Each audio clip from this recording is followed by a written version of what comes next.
Hello, everybody, and welcome to So Very Wrong About Games, a board gaming podcast about board games. Here we are in the historic blanket fort of So Very Wrong About Games. With me is the architect and manager of said blanket fort, Michael Walker. How you doing, Walker? Hello, I'm doing very well, Mark. I'm glad to hear it. The blankets are looking especially resplendent today. They are, you know? One of the nails has come loose, but we'll work on it. I am your co-host, Mark Bigney. We're going to be talking about board games this week. We're going to talk about the games we played last week. We're going to talk about the news and why it doesn't matter. And then we're going to talk about our feature game, which is Deep Rock Galactic by Ol Steinus. So, Walker, what did you play last week? Mark, we streamed a couple of games this week, one of them being Nocturne. This is a game that just came out, designed by David Iezzi and published by Flatout Games. And it has very much a Skyrise feel to it. You have a number of tokens, like you would in Furnace, except more, and you're placing them on these tiles, and then other people can increase that bid by going adjacent to it. And then you get in the same sort of circumstances as you do in Skyrise, but much more, where you can win and then immediately play to a place that can't be played to afterwards, sort of like cut off. But unlike Skyrise, if you do that, then you automatically lose the ability to start the next auction type thing. And then it has sort of like all of the tiles that you're winning score differently. So it has sort of like a Eurospa feel to it. You know, that Viking game where you're placing the tiles. Maybe you have not played. No, I've not played Eurospa. And so it has I thought you just invented a new, very obscure technical term. It is. For no one will scoring look it up. Because when you say it like that, there's no way they're going to spell it right, so they'll never be able to find it. Okay. Anyway. So you have all these different tiles that you're collecting, mushrooms and dragon eggs, and they all score differently based probably on numbers or, you know, how many you have, different of so cards. There's also, you play 2 rounds of this bidding thing. There are goal cards, 3 goal cards for every round as well, that you're trying to do, like get your tokens in certain formations or separate. And you're also collecting recipe cards, because all of these tiles have sort of symbols on them as well. And one of the tiles you collect lets you draw more recipe cards, and you start the game with some recipe cards. So you want to have certain tiles to fulfill those out. All of these things get you points. Whoever has the most points wins. I enjoyed it very much, and I would play Nocturne again. It's a nice, easy, quick to learn gateway type game. So it sounds like there's a sort of timed auction element with vague gestures towards spatiality combined with a bunch of incredibly bog standard Euro scoring conditions. Just so. So the time it takes, like I said, you only play 2 rounds. You also play like a little module where you get a leader power that you get to use once per round. I enjoyed it. Nocturne. So, Walker, let me speak to you of the things that I've given up in my life for the sake of living in Kingston. One of them is a good Chinese bakery. Another, true, which has weighed on my soul almost as much, is Cosmic Encounter. Cosmic Encounter is an incredibly divisive game, and I can speak from personal experience that most of the people that we traditionally game with have no patience for Cosmic Encounter at all.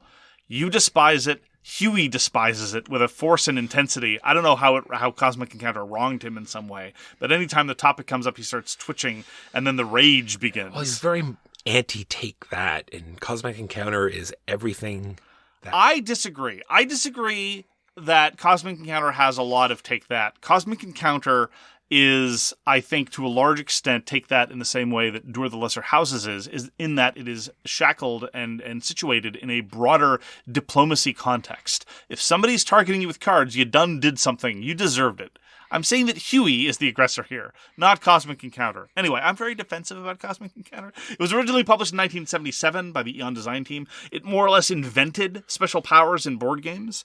And the edition that everyone plays now is the Fantasy Flight Edition from 2008 for 2 reasons. Number 1, because it now has a whole bunch of expansions, almost as many expansions as the original Eon edition. And number 2, it clarified the timing issues that have plagued every prior edition of Cosmic Encounter, of which there have been many. Because timing is kind of everything in Cosmic Encounter, much like in comedy. And now there's well-defined segments of every round as to when things happen, and every card has a specific flag on it telling you during what phase it may be played and under what condition it must be played. This is what I tell everyone when explaining the rules of Cosmic Encounter, and this is what they ignore every time. Every time I explain, partially it's the game's fault. I acknowledge this. Every time I teach Cosmic Encounter, someone's like, okay, so how and when do I play this card? It's like, it's on the card. Yeah, but it says that I don't understand the timing. It's like, the card tells you when it gets to be played. Well, but if I play it now, you can't play it now. That's why you're confused. You play it during this other phase. And then they look at it and and this repeats itself 3 or 4 times over the course of a given game. But is the price worth paying? In my experience, yes. Because part of the challenge and joy of Cosmic Encounter, in addition to just navigating the flow of chaos, and I recognize that some people don't enjoy games where you're navigating the flow of chaos, like the PAX games, like Senji to a certain extent, like other games of that ilk, you also have to just be able to figure out the cleavages and the weird ways in which the different powers and effects interact with each other and exploit those to your advantage. On top of what I think is a reasonably good diplomacy engine. I say it's reasonably good because it's very, very locked down. I think one of the things that people underappreciate about Cosmic Encounter, and one of the reasons why I don't think it suffers from a lot of the other Take That failures that other games do, is the Destiny phase. The deck tells you who to go have an encounter with. There's no picking on people. I was told to go attack green. Not in the sense of, but the board state says no. It's completely dictated by the flow of the unless and until it isn't. Anything can and will be an encounter an exception. So you can blame it on the card. Sorry, the card told me I had to attack green. It's not even a question of blaming. It's a question of channeling the flow of the game. It's a question of determining how often people get attacked. It's not just offloading the blame. It's just that a lot of people deploy exclusives in our game group. And by a lot of people, I mean you. And this isn't even so much an excuse. It's just the way the game functions. It's got a great science fiction theme. It references all your classic science fiction franchises, especially the comedic ones. So there's lots of Hitchhiker's Guide references. There's also a Star Control 2 reference or two buried in there. So of course it will have my love forever. I adore Cosmic Encounter with any number of expansions, but I do appreciate the more alien powers that you get to introduce into the mix, the better. Not necessarily during gameplay. There are some people who swear by Cosmic Encounter, but only if you play 2 or sometimes even 3 alien powers at once. I'm okay playing that way, but that's not my preference. My preference is to everyone have 1 alien power and just deal with that. It tends to it tends to maximize the efficiency and effectiveness of your alien interactions. People get a little bit more comfortable with the dynamics, and I think that's for the best. So how many players did you play with? We played with 6 players. Cosmic Encounter with a minimum of 4 is great. Past 6, I want to play with the team variant, which is not ideal, but it definitely lets you play with 7 or even 8 players more comfortably. And there's also the expansion that allows you to play that way, includes extra cards to pad out the deck, so as to try to preserve the ratio between flares and non-flares. Because flares are great too. Flares are reusable special powers in the deck that sometimes you get.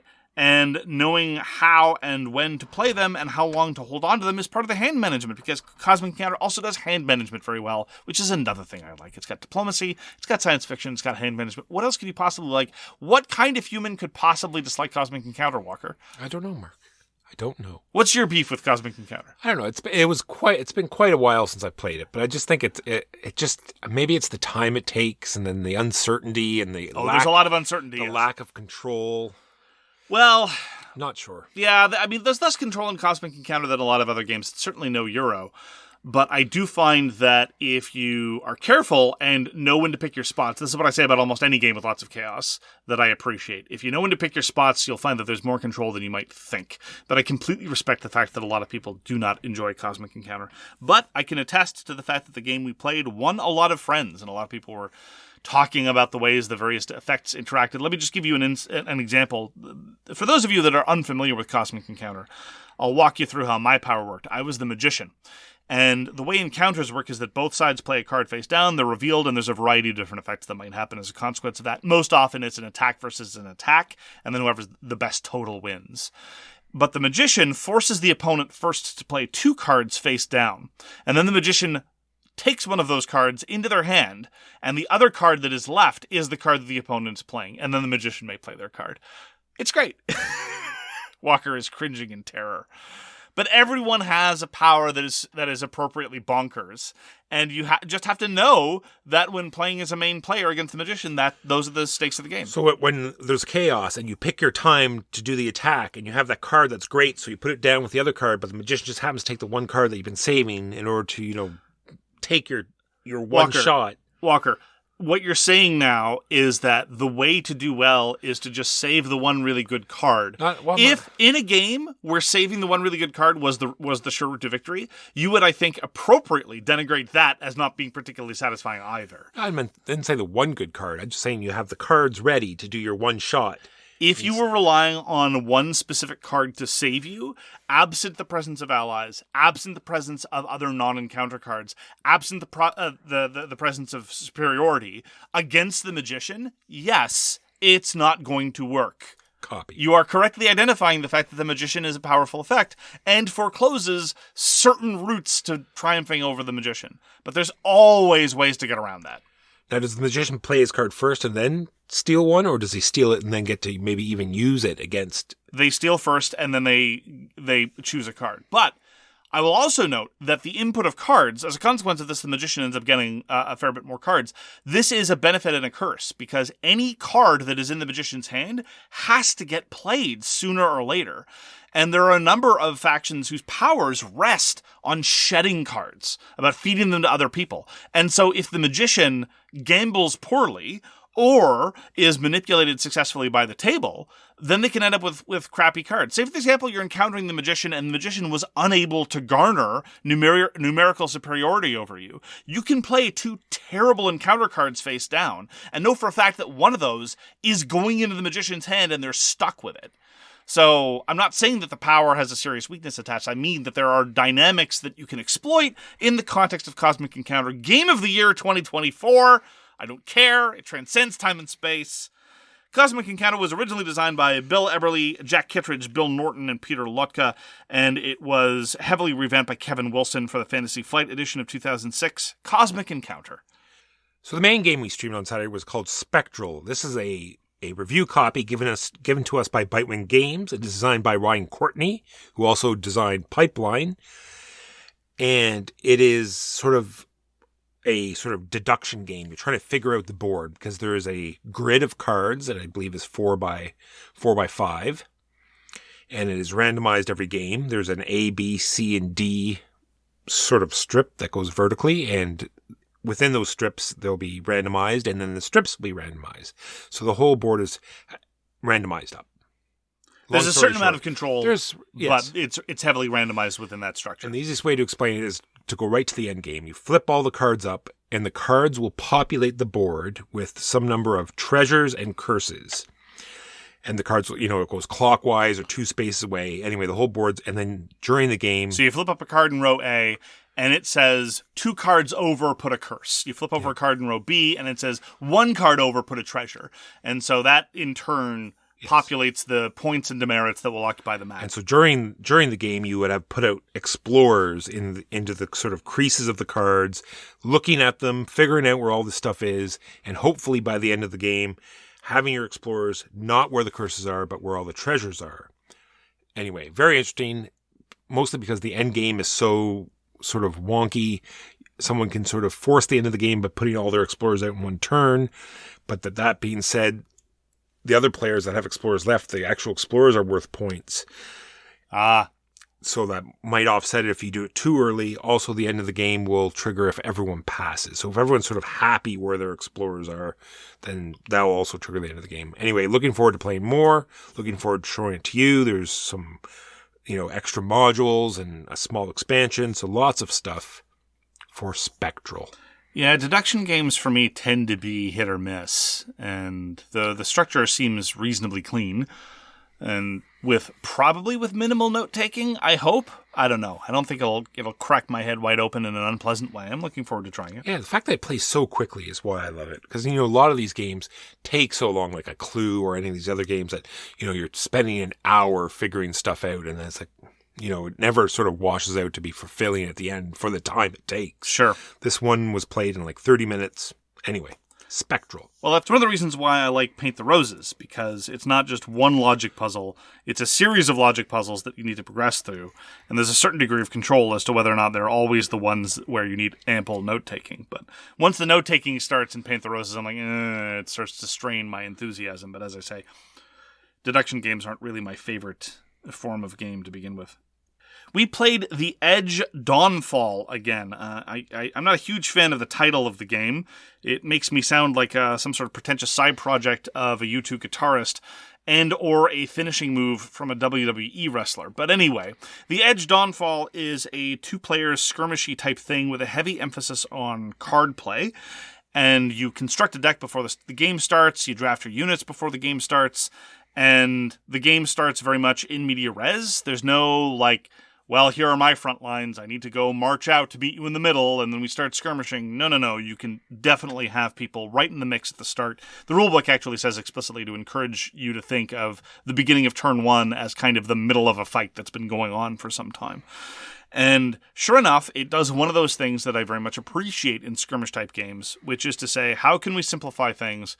How can we minimize things like counting squares? We'll be getting to that a little bit in the context of Deep Rock Galactic, but in the context of Dawnfall, you have these large conglomeration of hexes. Anybody who's played HeroScape is familiar with that shape of 7 hexes that forms a sort of larger hex. And that is how most range is calculated, especially in terms of movement. You then put someone in a specific hex in that larger conglomeration, but there you go.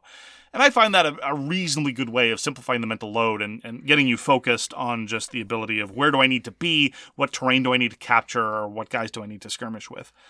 That having been said, the unit asymmetry is very pronounced, and it is emphatically elaborated by the heavy emphasis on card play, as I say. I do enjoy the ability to craft your deck before the game starts. That in turn I think is more consequential actually than the choosing of units, because there's not a huge variety of units available. Everyone ends up with 5 squads. There's no points involved. And ultimately it's the card effects that tend to generate a lot of things. Your faction, though, this time seemed to be very reliant on which cards they got and when, though, frankly. Yeah, because where you draft those cards from is quite elaborate. Like, you have a faction deck where you can pull cards from, and then every unit has their own deck that you can pull cards from. And so you have to sort of decide between all of these cards. You form a 25-card deck. And within my particular faction deck, all of my units could evolve and turn into other things. So I had to include those cards within the 25. So I was very limited on what I could take and what I could include in the deck. It seemed a little bit like introducing some of the negative aspects of Magic the Gathering, namely, you need land cards, but not only land cards. In the case of your faction, you desperately want there to be upgrades available at various times, but you don't necessarily want your hand to be full of upgrades all the time because there's a diminishing returns. Yeah, I really enjoy this game because it's very much based around these magic crystals that you need for multiple reasons. And so you're always deciding on how to spend them, and you also have to decide when to take a turn to rest, and you get them back. And not only do you get the ones that you spent back, but if you've maneuvered your units out on the board correctly, because there's these crystal sort of terrain pieces, if you control them, you gain even more crystals to your pool. And so you're using these crystals to play cards, you're using these crystals to upgrade or transform units, you're using them to modify your dice, because you're normally rolling these yellow dice that are Garbage. And then It's a d6 minus 2. And then you can use a crystal to roll the red die, which is amazing. It's just a d6. Not only for the It's attack, 2 better. Not only for the attack, but for the defense as well. And I very much enjoy the fact that if you sort of duff that roll, the lower numbers usually let you recharge a crystal. So not only do you upgrade the dice, but you can also spend the crystals to re-roll the dice. So it's this constant choice on how to manipulate these crystals.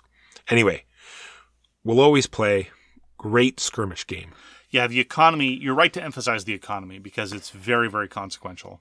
If you have an economic advantage, it reminds me not entirely unlike Cosmic Frog. And I think Partially, this is because the crystal components are exactly the same. Although in Cosmic Frog, they're clear. It's called oomph in Cosmic Frog as well. And if you look around the table and you happen to see that your opponent, or opponents in the case of Cosmic Frog, don't have any oomph with which to defend themselves, well then, you know that combat is more likely to go your way. Similarly, in Dawnfall the Edge, if your opponent doesn't have any crystals left or only a small number, you can afford to engage in combat, even on unfavorable odds in many instances, just because you can throw money at the problem. But then, in order to recharge, you're forced to spend your entire turn, and that tempo consideration is very well done. And then a quick thing on the resting that you just talked about, because every faction has a banner ability as well that is very consequential, and that also resets that ability. So it's another reason why you might want to forfeit a whole turn, like you said, to rest. Yeah. I wish it weren't a coffin box that cost $1 million. Boy. I mean, I look at games like Titan's Tactics, which was a small box game that you could get for $15 when it was first released, and I wish that more tactical skirmish games took that kind of approach. The miniatures are nice. I mean, the models are okay, despite the fact that they seem... It's weird. The board is so big, it makes them look small, but they're actually heroic scale. It's strange. It's not a complaint. I got it in trade, but this is exactly the kind of product that I would never have purchased, and indeed, I passed on it twice during crowdfunding because of the tremendous expense. I'm very glad to have played it. I wish more people could play it. I wish it had been done in a standee or token-based game. It wouldn't have lost much. You could have shrunk the board.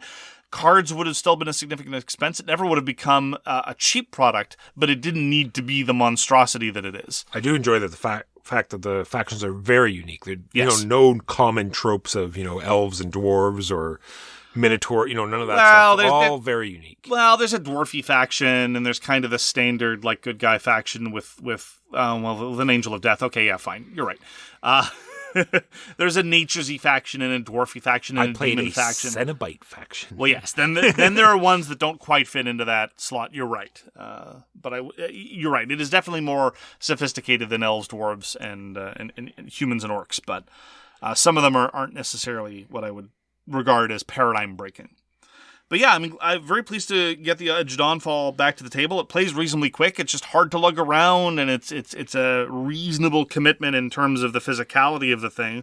But nonetheless, it has some very good trade-offs, and it knows where to focus your mental energies on things like economic management, tempo, and unit positioning, rather than just counting squares in an endless slog of deploying for the next fight. So that's the Edge Dawnfall, published by Awaken Realms. It had a number of problems with the base game, and they revamped it for the 1.6 edition, and that's the one we've played. Still haven't played the solo version, still haven't tried the campaign stuff. I might give it a try sometime.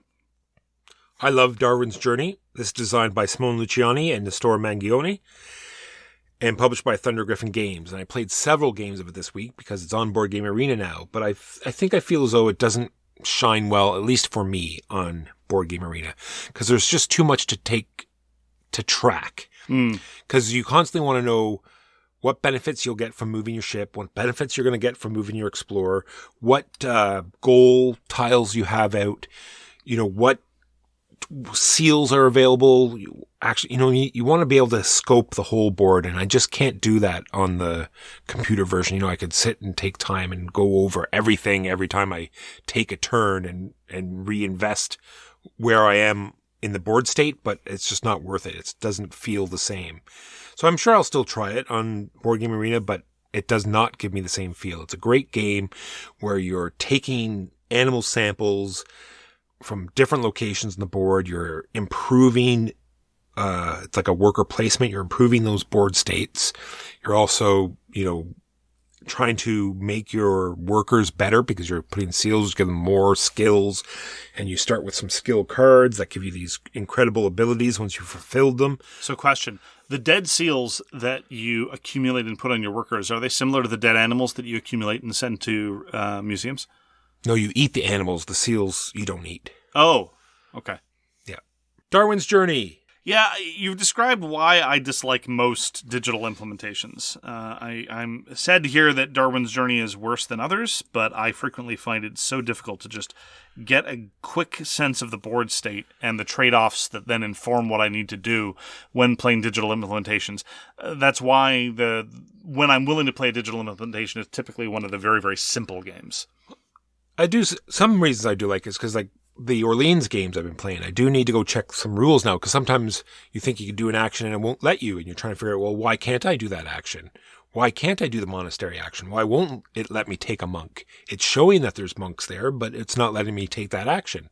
So now I'm going to have to go to the rule book to figure out if there's circumstances in which you can't take certain actions. Is the computer telling you you've been playing wrong this entire time? Maybe. Yeah, maybe. This is why I sometimes like it. Sometimes it's just a glitch. Sometimes it's just a glitch. Yeah. Absolutely. Played Life in Reterra. So, let me tell you a story about Canada. Do tell. Canada produced one of the finest board game designers in the industry, a man by the name of Eric Lang. Eric Lang then decided to start designing games, a very tribute to his profession. And then he designed Life in Reterra, which is a Target exclusive, so only available in the United States. Thus endeth my brief tale of... Okay. So I acquired Life in Reterra from Target. It is a very, very... If you want to be fancy about this chain, you call it Target. I, however, only ever speak in plain English and would never dream of putting a French gloss on things when not necessary. Not you. No. Moi? Jamais. At any rate, Life in Reterra is a tile-laying game. Over the course of the game, you're going to be placing 16 tiles in a 4x4 grid. The tile placement rules are simultaneously very permissive and restrictive. They're restrictive in the sense they just have to slot into the grid. They're permissive in the sense you don't have to match anything up. But if you match things up in a certain way, that will then allow you to place a building. And there are a variety of different building sets. There are 15 different kinds of buildings, and every building has 2 variants attached to it. So there are 3 recommended sets, and then there is the possibility of mixing and matching. The rulebook has some recommended mixes and matches as well. And when I initially read the rules, I thought to myself, this is going to live or die on the strength of these buildings and what they do.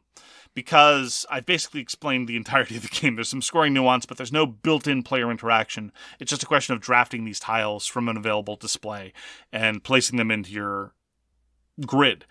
And ultimately, I had a certain degree of faith that Eric Lang, this was designed by Ken Gruhl, would be able to inject enough personality and enough interest by virtue of the building assignments. And sure enough, that's exactly what happened. So, for example, the school is a building that rests entirely on whether or not you have more certain kinds of symbols on your boards than your 2 neighbors.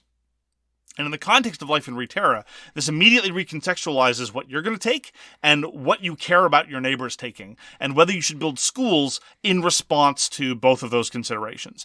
And every set has built into it these player interactive features. And that's just one building as an example. And so although there's no core interaction in the fundamental gameplay flow, the building sets compensate for that. And so consequently, it was vastly more diverting and entertaining than I might have expected based just on reading the rules alone and without internalizing the effect that the special powers would have on gameplay. It's very simple, very quick, very approachable, but nonetheless, I'm looking forward to trying these new building sets and seeing what they have, because this is the kind of depth and nuance that you're only going to get from a really good set of variable powers. And so far, based on very limited experience, Life in Reterra absolutely has that. So I'm looking forward to further experiences with Life in Reterra. Very simple tiling game, but nonetheless manages to get a lot done. You and I were lucky enough to get Undaunted Battle of Britain back to the table. This is designed by Trevor Benjamin and David Thompson, put out by Osprey Games. And this is a review copy we got from the publisher. And it is very much in the ilk of the other Undaunted games as it comes to the card play, but the movement and how the map works is much different. You're doing dog fighting, aerial combat, and there are a lot of aerial combat games out there that have a ton of rules and that you'll probably have to relearn every time you want to play them, and you'll probably play once every 3 or 4 years. This is not one of those games. They have designed a aerial World War II game that you could teach very quickly and play almost any time you want. Your tiles have movement value on them, and they have a maneuver value. You can move that many hexes, and you're allowed to turn as many times as it says on the maneuver tile. And if you're an ace, you can do that maneuver before or after you move, and if not, then you have to do it after you move. And you must always move forward regardless. And it's the same sort of activation system. You have to play a card, it activates that plane, and either you move it or you shoot it. And it very much gives you the feel of normal aerial combat games as well. You're trying to maneuver in behind. You get definite bonuses if you're in their six, as they say in the biz. Ooh, and fancy terminology here showing you off. Want to get in behind the plane, so there's lots of maneuvering and timing and figuring out how to gang up on certain planes. Every sort of mission has different sort of tactics. It tells you that you're going to win if you take out the ace or take out a number of planes. So you might want to focus on the ace, or you might want to just try to destroy planes.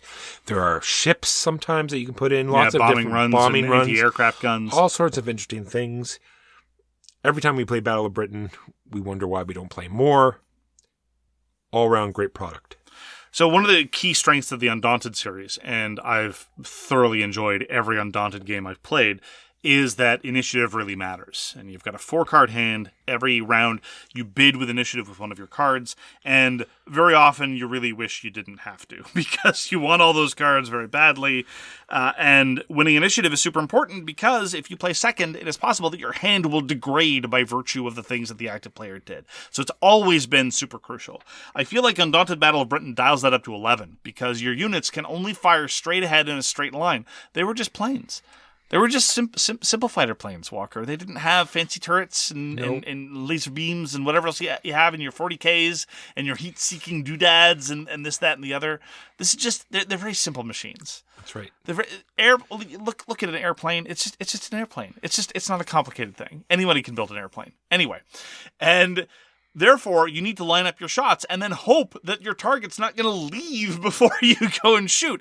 In theory, every time I play Undaunted Battle of Britain, I have the same concern. It's like, wait, how do you ever get a shot off? It's like, oh, you can get shots off. You just need to be careful about it. And if you're careful about it, you'll be getting off more shots than the opponent. And that's even before you start worrying about your command and control, because suddenly, in other Undaunted games, you end up with a certain number of Fog of War cards, and managing them is a crucial aspect, absolutely. And if you have a tighter, leaner deck, you're absolutely going to profit. But again, I find that Battle of Britain, for my money, does it even better than the others, because as you start maneuvering, you get this strong temptation to send your planes off and going and doing specific things.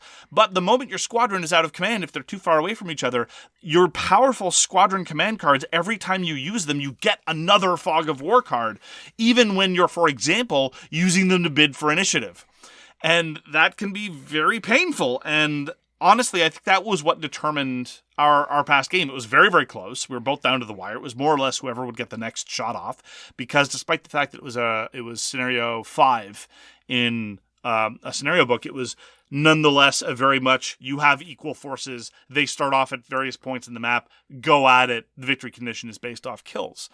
And the tide turning, I think, was more or less about getting more Fog of War cards, because they really end up getting painful, and managing them is a crucial aspect. Yeah, Undaunted Battle of Britain is probably my favorite game in a series that I think is full of genuinely stellar designs. Yeah, agreed. Back to the initiative part, because most squads also have you have an overall leadership card, and then the squads also have squad leader cards. Now, they don't directly activate planes, but they help you boost your squads back to health. They allow you to draw more cards, because you get to play all your cards, so drawing more cards is usually great. They will sometimes allow you to get rid of the Fog of War cards, but the problem, in quotation marks, is that they have a high initiative number, so you're always tempted, because they don't directly activate certain planes, is to play them for initiative. And so you can't boost, you can't draw more cards, but sometimes you need to do that in order to be able to go first. Yeah, it's a tactical versus strategic trade-off, which a lot of deck builders try to do and don't, but the Undaunted series always had, and it's one of the many, many reasons why I think it's such a novel application of the deck-building formula to sort of a tactical World War II-ish thing. Now, I one of the reasons why Undaunted series has been foremost of mind is because I think it's on a timer, I think it's roughly every 42 minutes, Walker has been asking if the next Undaunted Callisto has reached us yet. So the great part about Callisto is that are you ready? Buckle up. Ready. This will be about 30 minutes. It won't take long. So every Undaunted game so far has been based on World War II, and I have no Correct. problem with that. But there's just something about this sci-fi sort of dystopian version that's coming out is just sort of rubbing me the right way. And I'm very much getting excited and looking forward to this game. Oh, so I shouldn't have thrown it out when it arrived yesterday. Yeah, Walker has been harassing me so relentlessly about the status of Undaunted Callisto. I think we're kind of in a screw you Canada situation at the moment. That I've nonetheless started harassing other people where the package might have been sent in error. And so even they are sick of hearing about Undaunted Callisto. So we'll see what happens. There you go. So those are the games we played last week. First, we're going to take a quick break to pay some bills. And we're back. Mark, you like Sakura Arms. I do. I have heard that Japanime Games has acquired Sakura Arms. So what this means is we're not sure. Yeah, we exactly. can hope it means more Sakura Arms will be available. Not only Sakura Arms that is existing now, but hopefully new Sakura Arms in the future. At the time that Level 99 published their version, they published 18 characters, and there were already, at time of crowdfunding, 3 more characters in the Japanese original version published by Back of Fire that had not been included in the English one. And they said, not only will we include the balance changes, but we'll include the new fighters and the new characters once enough material has been released. And that was already the second version, the second time that the Sakura Arms had been published in English. Well, they either by virtue of rights issues or they just didn't want to or didn't sell well enough. I don't know why, but that wasn't going to happen. Now Japanime Games has the license. This is going to be the third time it's going to be available in English. So who knows what they plan to do with it? Whether it's going to be compatible with the AEG version, probably not. Almost certainly not. Whether it's going to be compatible with the Level 99 version, who knows? I don't know, Walker. It's confusing.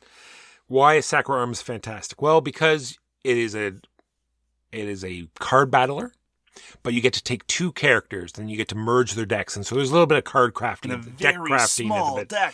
So you make this deck up of these 2 characters, and then there's range that matters, there's energy that matters. This whole system, and the fact that it's just so tight and clean makes it work. I normally hate that genre. I do enjoy Sakura Arms. Yeah, Sakura Arms is great. I have. For a while, I had a source that was sending me the Japanese original, and then I was correcting it with paste ups. That has fallen through, and so now we're just left in limbo like everybody else. It's an awkward situation. And the art is fantastic as well. I do enjoy the art. Sakura Arms, now owned by Japanime Games. Sorry.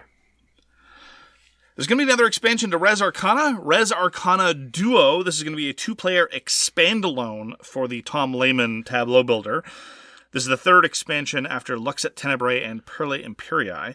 What I find striking is that this expansion is going to consist of a number of components, but in terms of the actual cards that you play on the reg, there's only going to be 16 of them, which is a very, very, very small number. But Res Arcana gets by on a very small deck. And so I'm always willing to give credit to Tom Lehman for tableau building design. And people who play the early versions say that, yeah, it's only 16 cards, but they get a lot of mileage out of it. So I'm looking forward to more stuff for Res Arcana, which is one of my favorite tableau building games. Lastly, from me, there's a game coming out called Reterra, A New Beginning. And I'm saying it because it has things that we both like, Mark. I get super cute cards and components, and you get anthropomorphic animals. So it's it's a win-win. I like cute things too, but it's true. That's why I'm just bringing it up. This game just looks like super cute. It looks like a very interesting sort of worker placement type game where you're upgrading the places they can go. Lots going on. It looks like it's just like a little bit heavier, cute type. Oh my God, I'm going to say cozy game. It's weird, though. I gotta say, they're less anthropomorphic than many anthropomorphic animals. It's true. So, and it is very cute. So there's, beavers wearing construction gear. And they're a little bipedal, but not substantially more bipedal than a beaver is. And moles wearing construction hats. So, okay, I'll give them a pass on this one. Oh, that's great. They have provisional acceptance to employ vaguely anthropomorphic animals. Finally, for me, there's a game on crowdfunding now from Phalanx called Lords of Heaven.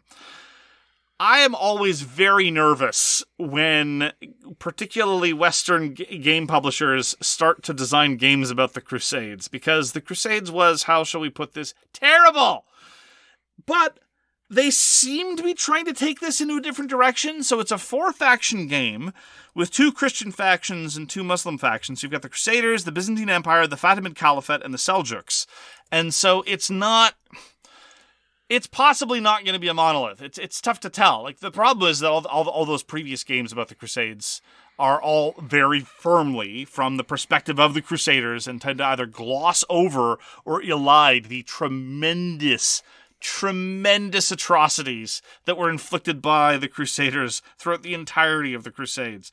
But the decision to center, first of all, the Byzantines are often ignored entirely in the context of games like this, often just prostrate victims to be plundered.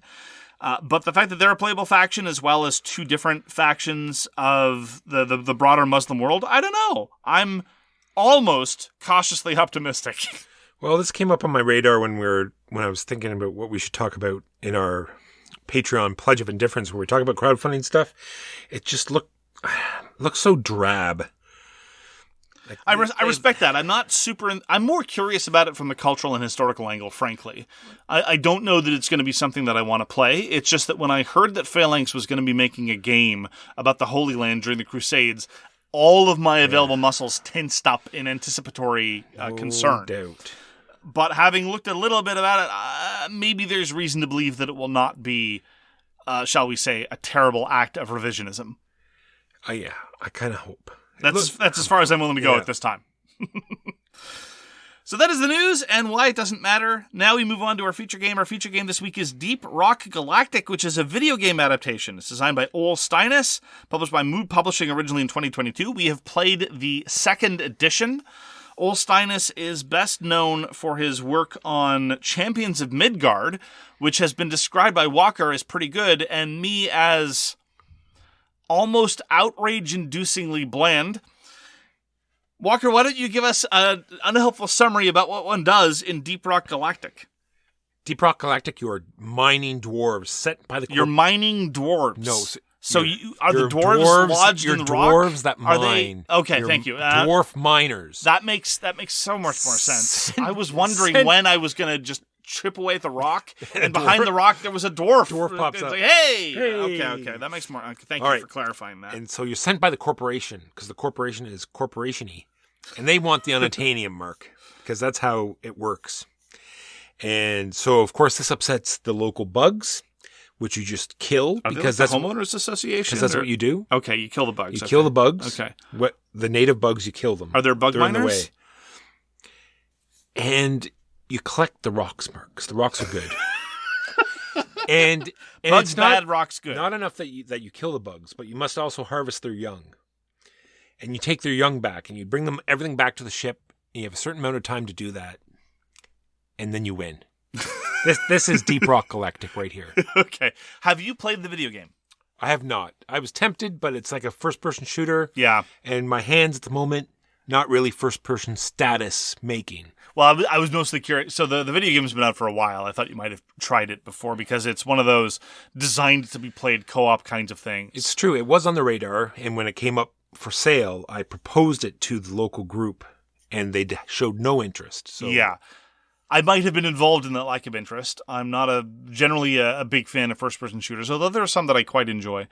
And there's something about fantasy and science fiction dwarves that it's always the same. They have Scottish accents, they drink, and they're rowdy, and that's their thing. And it's been the same more or less for literally 100 years of Western fiction. And I'm so tired of it. I really, really am. Anyway, that having been said, so that's why I passed on the video game pretty hardcore. And the board game was my first exposure to it. So I'm going to start with talking about the setup and usability issues, Mark, because the setup dovetails right into that. The fact that it's only about 4 large map sections. You have this giant board that is gridded off, and then you're adding these tiles to it. And you have 4 large map tiles that you add to it, but they didn't number them. They did put a picture of them, and they were easy to distinguish. But if they put a number on one of the corners and then showed that on the map, it'd be much easier to sort of orientate them where they're supposed to go, and it would make building the map much easier. And it is normally easy to differentiate them when in the scenario book there's nothing on top of it. But the way things are represented in the scenario book, they tend to have these, towering standees that cover up other details of the board. Sometimes it's not clear where the edges are. Yeah.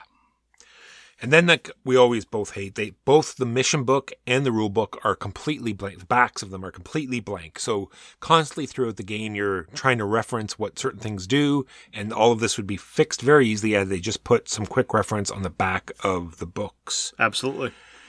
And then this is a cooperative game. So the monsters, they have a very easy and nice activation system. But there are a lot of rules for them that aren't on their cards. And there's empty space on the cards they could have easily filled with these extra rules and stuff. And this is the second edition. You'd figure you'd iron these things out in a second edition. They made some improvements. You pointed out that in the first edition, they didn't have reference cards for the monsters. Instead, it was just this single cardboard strip that outlined all of them. Now you just have an individual card for each monster, so you're only going to be playing with 3 or 4 at any given time.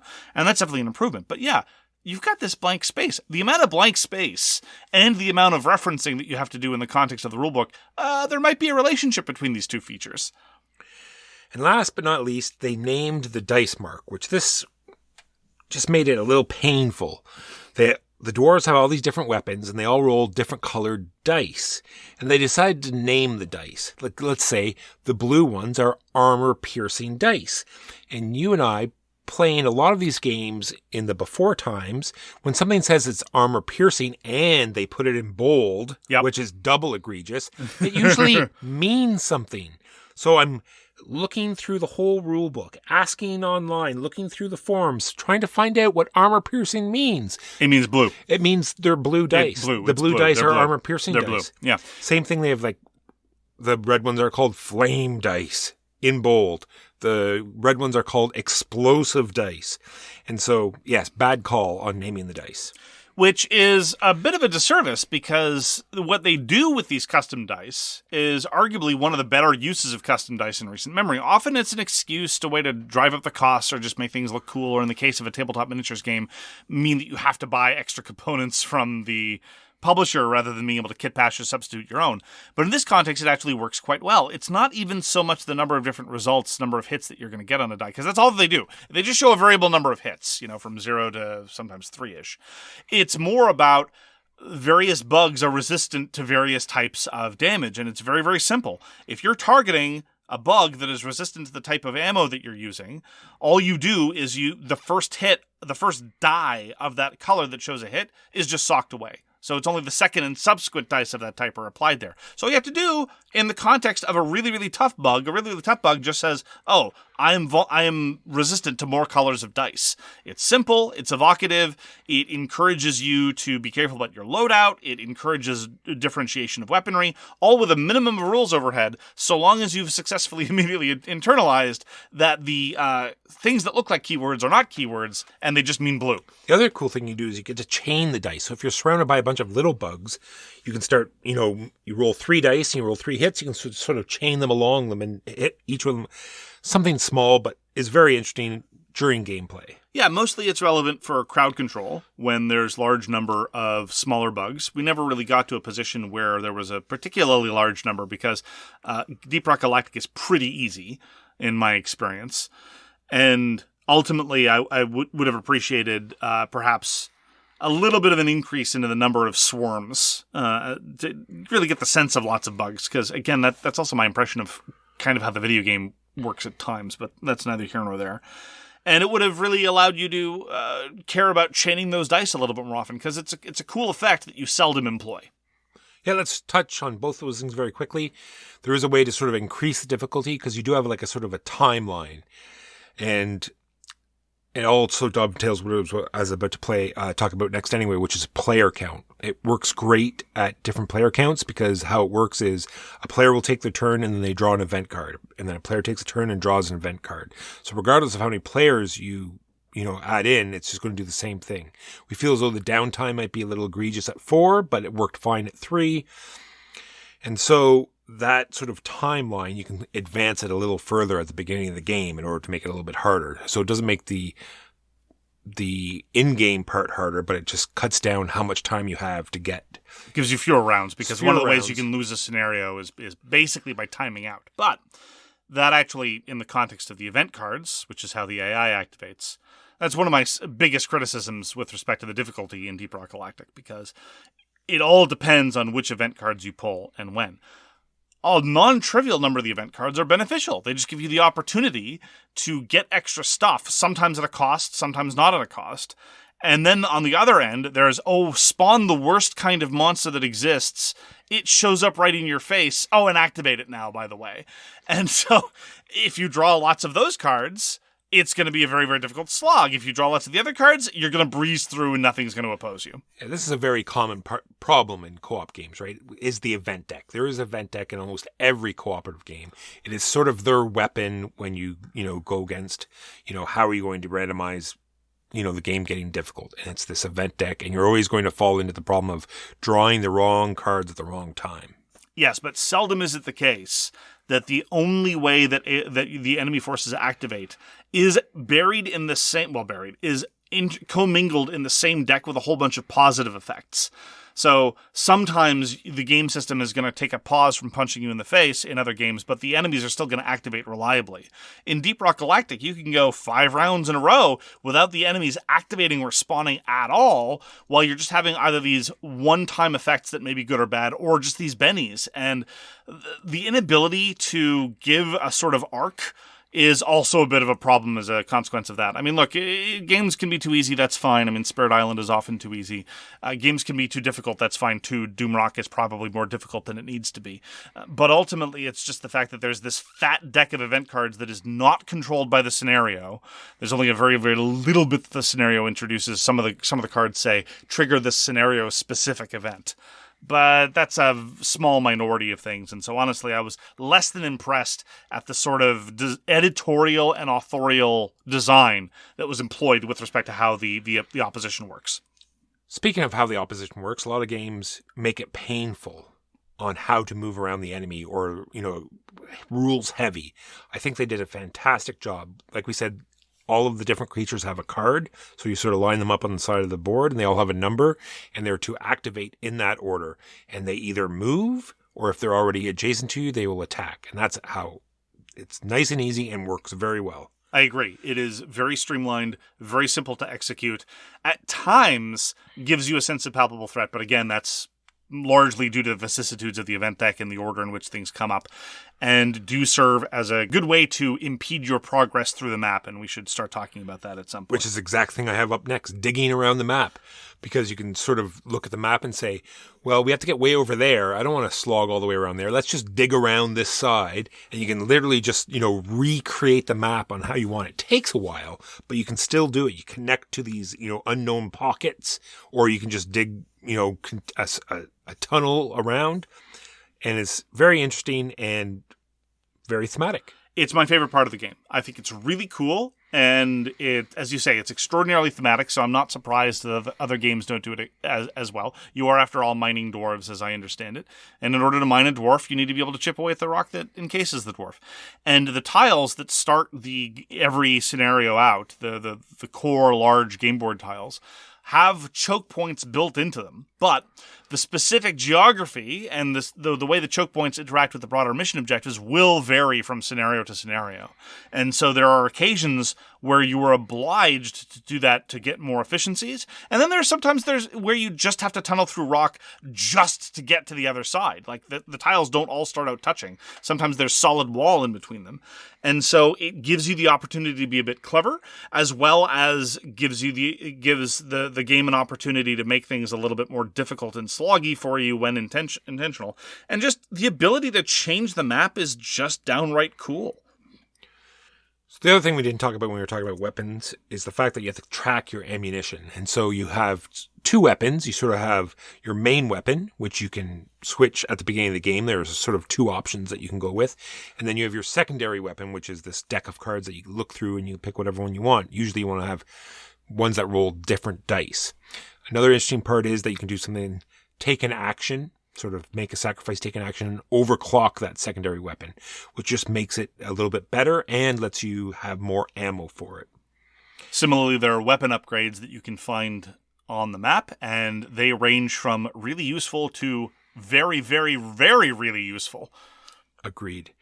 And so not only do you have this constant, as you're going around the map, you're trying to maybe conserve ammo or get certain crystals you need for the mission, but you also sometimes want to get gold and red crystals because as your ammo depletes, you can call down these resupply pods, which I find is a very interesting part of the game as well. So this pod drops and you can interact with it and get more. It has a limited number of ammunition of the two different kinds and also has health. So you can sort of, divvy up who's injured the most and sort of run up there and get some more health. And so you have to decide on when you're going to mine those particular minerals that you need to drop the supply pod. During my first couple of games, I was actually a little disappointed by how constraining the ammunition felt. I was hoping that it was going to be, as I said a couple of weeks ago, I was hoping it was going to be a little bit more like Gears of War, where you could always do a weak attack, but if you wanted to spend ammo to really buff your attack, you could do that. And so the prospect of genuinely running out of ammo and having to use your pickaxe to fight monsters struck me as a little limiting. But they did actually manage the overall arc of the scenarios pretty well, such that if somebody is engaged in a lot of firing, or if a couple players are engaged in a lot of firing, roughly you're going to be expected to call in, on average, about one supply drop per mission. And there's going to be that period where you're a little dry, but if you're doing the scenario as expected, you'll have enough resources to call in the supply drop, you'll be able to refresh things, it'll cost you some actions, but nonetheless it'll happen. So insofar as my complaints about there being a poor arc with respect to the event deck, I think that the arc of ammo conservation and resource limits were actually pretty well done in general. So there's 4 dwarves you get to choose at the beginning of the game, and they all have 4 dwarves, and 7 years ago, and they all have different weapons, like I already said. So they all, one will roll green, one will roll blue, one rolls yellow, and one rolls red. But on top of that, you can sort of change those weapons around. But on top of that, they also have abilities. Some of them have zip lines, some of them have like gravity bubbles that you can run across. One of them has like pneumatic drills that lets them like run through rock and stalagmites. So kind of interesting. You have a choice at the beginning of each battle. You can like sort of look at the map and see what we need. There's a gunner that can just, unload his weapon without spending actions, which is kind of fun. Small little thing that makes a little more interesting. Yeah, you get little toys. The toy factor in Deep Rock Galactic is pretty good. The weapon upgrades are toyful. The different character abilities are pretty toyful. And on the topic of toys, let us just talk about the different editions. So you have the retail edition. I have retail second edition non-miniature, right? Just the standard edition. Yes. Yeah, so it has 4 miniatures, one for each of the dwarves, and then standees for all the stalagmites and the. I'm sorry, I never remember. Are they stalagmites if they're on the bottom or stalactites? I'm not sure. There was a mnemonic I knew at one point. Actually, you could stick it in the standee however you want. So, so they could be hanging from the ceiling as well. I can't see how it would matter. Stalactites come from the top. Stalagmites come from the bottom. There you go. So these are stalagmites. So they're all in standees, and it's fine. I mean, the visual effect is okay. Would miniatures be better? Probably. Would it be worth the expense and additional storage challenges? Probably not. No, and the one thing I was kind of upset about is the fact that I looked into some, because I was very much enjoying it, is that the expansions seem to come only with miniatures, which is too bad. Because they had some interesting miniatures where you're setting up like pipelines and all sorts of other things. Well, it saved you some money though, because that's true. You may have a preference for miniatures over standees or standees over miniatures, but one thing you definitely don't want is both. Agreed. The only way you can do both is, I'll just call it the Gloomhaven model. Miniatures for the heroes, for the characters, for the for the small number that you're going to be manipulating more often, standees for the rest. That works fine. Now, I'm hoping that they come with the stand. Like, I'm not sure whether they come, because they don't show you the punch boards. It doesn't say they come with standees, but maybe it includes the standees as well as the miniatures. I'm not sure. I doubt they would do both. This seems like the kind of thing we should look up. Well, it doesn't say, so... Okay. Fair enough. You never know. Can we talk about my least favorite thing about Deep Rock Galactic that makes me almost hate the game? Sure. And that is the fact that so many of the aliens, in order to become deadly, cause you to skip turns. I have no patience for skipping turns and losing actions. It's true. In our games, we didn't do as much, but in games that I played before that, we were helping each other up, which we should have been doing a lot more. And it just didn't occur to me when we were playing that was the option. You can spend one action to help a dwarf up, or you can wait till it's their turn and they have to spend two actions to get up. So that's another option. They do a very interesting thing in that game where they sort of want you to stick together, but force you to be apart. Sure. Because there's lots of these event cards that we talked about that will give you a reaction fire as long as a dwarf is nearby. And so you want to stay together. And for that, also the other reason, helping. Too many knockdown effects, man. Too many knockdown effects, too many stun effects. I do not approve. Stunning enemies, fine. Stunning player characters, no bueno. Look, I enjoy Deep Rock Galactic. It's pretty good. It does some cute things. We haven't mentioned already. The playtime is also pretty brief. It's about an hour to 75 minutes generally. The setup is non-trivial, but you can play the actual scenario in not too much time. If multiple of the players know the game, setup is many hands make for light work. Absolutely. If one player is doing it by themselves, it is rather painful. But I have no patience for the amount of knockdown effects that Deep Rock Galactic throws at you. It is a very common side effect of enemy attacks. It is a very common side effect of various event cards, and I don't like it in isolation, and I certainly don't like it when it starts to mount. There was a time, there was an effect. Granted, yes, we were playing two players and we had split up. Absolutely. So to a certain extent, we asked for it. But you had to literally skip a turn. Yes, and then in the turn after that, not only was I knocked down, but I was knocked down and stunned. You were knocked down and stunned by a combination of AI effects, and so you had to literally skip a turn, and then the turn after that, you had one action. No. Should not be included in games. Find a different way to make your game hard. Agreed. And we've talked about the bugs that you attack, and they have a very interesting variety. Like some of them don't even move, they just spit stuff at you, and some of them just don't attack, and they just produce more bugs.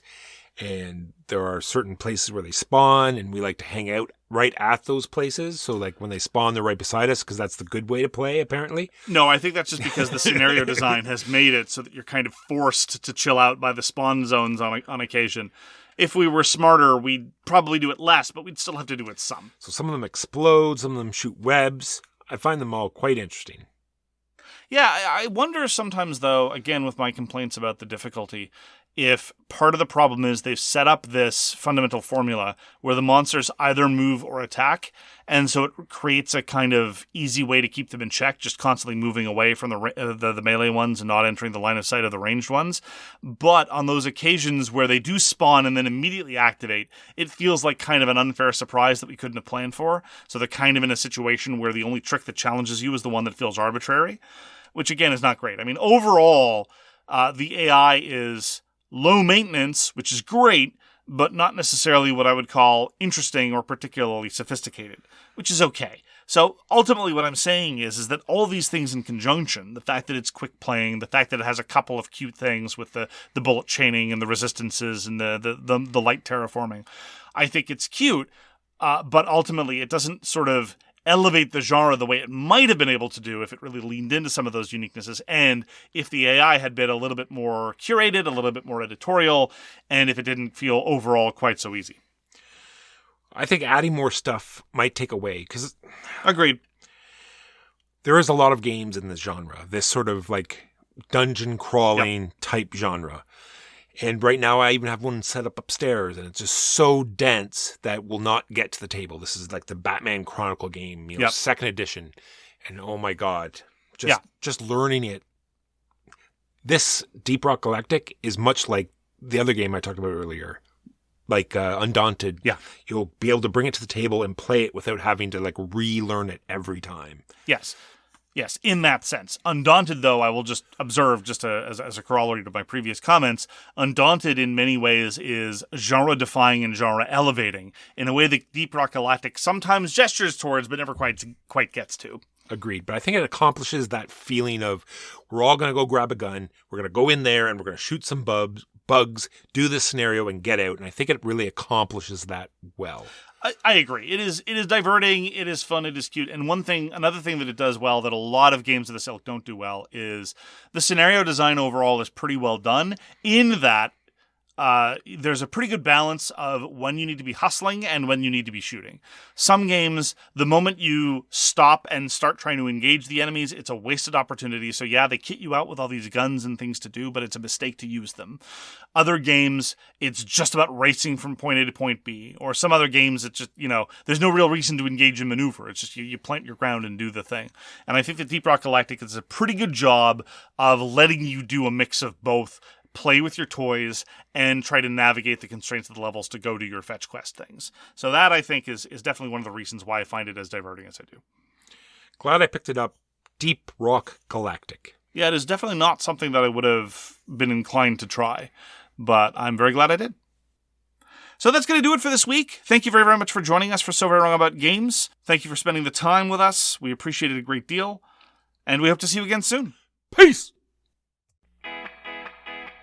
You've been listening to So Very Wrong About Games, a board gaming podcast about board games produced by Michael Walker and edited by Mark Bigman. You can find all our information at SoWrongGames.com. Special thanks to What Does It Eat for allowing us to use their most excellent song, FOS, as our intro. You can find them at WhatDoesItEat.com. We hope to see you again soon, and as always, try to be right, but remember, you're so very wrong.